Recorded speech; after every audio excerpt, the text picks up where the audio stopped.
पास एक दिन एक माँ आ गई, बूढ़ी माची, अत्यधिक शरीर बूढ़ा था।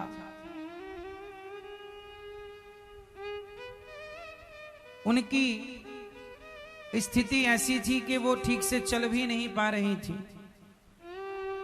बोली महाराज कोई नहीं है सहारा। मैंने कहा बेटा?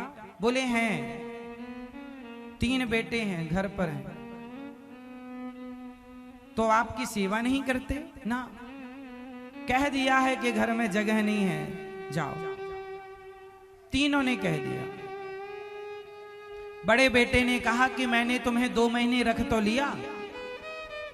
छोटे ने कहा कि मैंने तुम्हें 3 महीने रखा।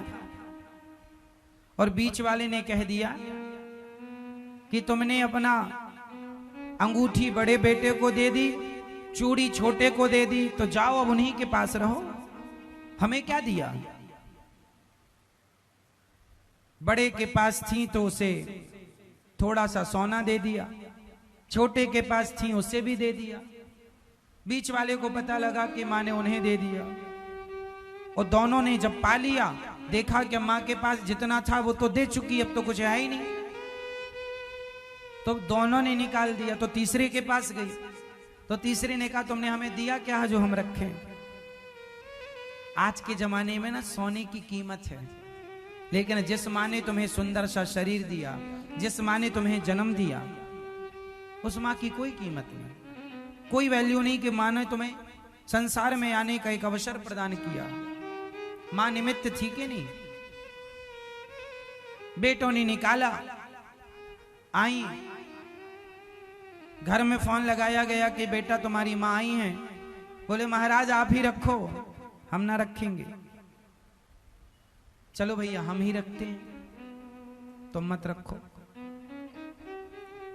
रोती रही माँ, गिड़गिड़ाती रही माँ अपने बेटों से, बेटा कहाँ जाऊंगी। कोई ना सुना। यहां आई तब वो माँ को यहां गौरी गोपाल वृद्धाश्रम में रखा गया, और उन माँ की सेवा चल रही है। इंसानियत ना मरने पावे मेरी माँ। यदि आपके पास सब कुछ है और इंसानियत नहीं है आपके अंदर, तो सब कुछ करोगे क्या? पैसा कमाना बड़ी बात नहीं है, पैसे के लिए ईमान ना बिगाड़ो। पैसा तो वैश्या भी कमाती है, पैसे का मूल्य नहीं है मेरी माँ। इसलिए ये दास अनिरुद्ध सेवा करता है। मुझे खुशी इस बात की है कि जब मैं मरूंगा और भगवान मेरे से पूछेंगे चलो अनिरुद्ध हिसाब निकालो, मैंने तुम्हें आयु दी, जितना भी, जब मरूंगा मैं तब फाइनल होगा कि मैं कितने साल जिया।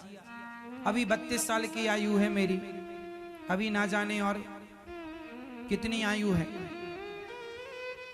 तो जब मैं फाइनली मर के जाऊंगा तो भगवान मेरे से पूछेंगे तुम्हें मैंने जो समय दिया, 50 साल, 70 साल, 80 साल, जो भी भगवान देंगे, तो पूछेंगे ना हिसाब। तो मैं हिसाब दूंगा, हे प्रभु आपने जितनी उम्र मुझे दी, मैंने अपने हर उम्र के, हर साल के, हर महीने के, हर दिन के, हर घंटे के, हर मिनट का मैंने सदुपयोग किया।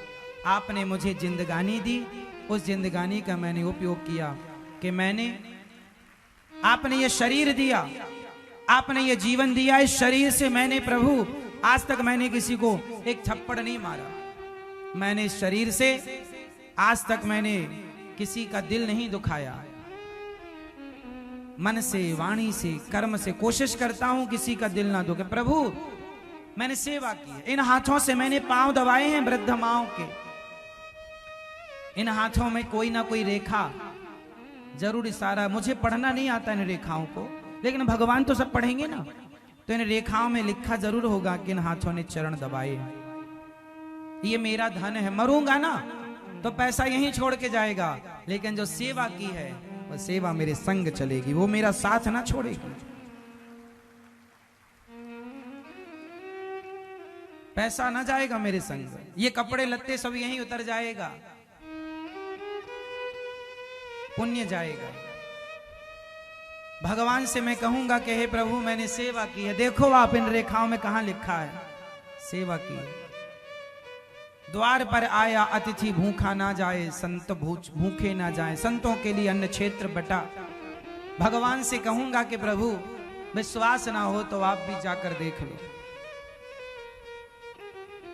सेवाएं जटायु जी ने कुछ नहीं किया, केवल माता सीता की सेवा के लिए कदम बढ़ाए। सेवा, सीता मां की रक्षा करना चाहिए थी ना, पक्षी ने सेवा करनी चाहिए थी ना, नहीं कर पाया, अलग विषय। पंख कट गए, गिर गया, मर गया, अलग विषय, पर कोशिश तो की। पितामह भीष्म से अच्छे थे जटायु कि पितामह भीष्म के सामने एक स्त्री का अपमान हो रहा था और वो चुपचाप बैठे थे। कम से कम जटायु ने कोशिश तो की बचाने की। बस मेरी मां, आप लोग भी समाज में देख रहे हैं क्या चल रहा है, तो देखने से काम ना बनेगा। देख तो पितामह भी रहे थे, लेकिन देखने वाले नहीं, आगे बढ़ने वालों की जरूरत है, जटायु की तरह। इसलिए आप भी जटायु की तरह आगे बढ़ने वालों में नाम लिखाओ।